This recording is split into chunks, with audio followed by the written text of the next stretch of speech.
Today is a 21-foot retreat Fraser. Okay. Alright, that's the heater located. That's as far forward as I could get it. As you'll see when I go underneath, the water tank is just right in front of it. I've used one of the heavy duty mounting plates today because it's a composite van and just means it can go right through the whole thickness of the floor. Right, so here is the chunky piece of foam and timber that came out of the van, composite van, and there is what's dropped out. I'm just going to go around and seal that now, and then we'll start tying things up.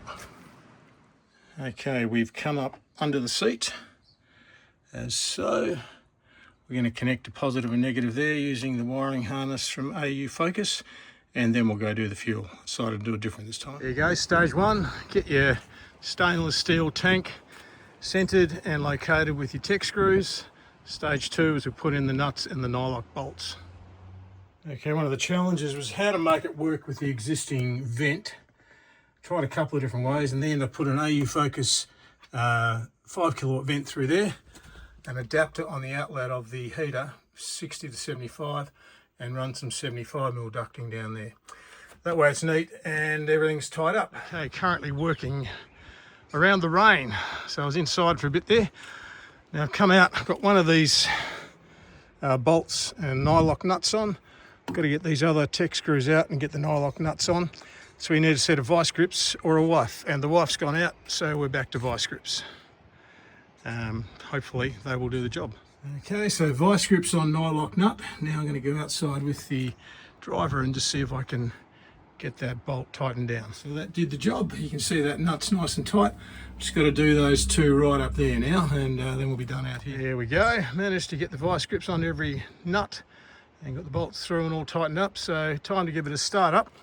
I've sucked a bit of fuel through. We'll give it a start up and then we'll mount the controller. Actually, we're not going to mount it. We're just going to leave it hanging for him to mount, as it's going to be replacing the existing gas controller.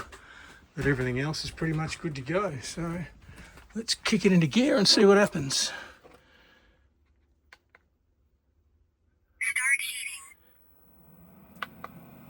Set for 29, room temperature 15.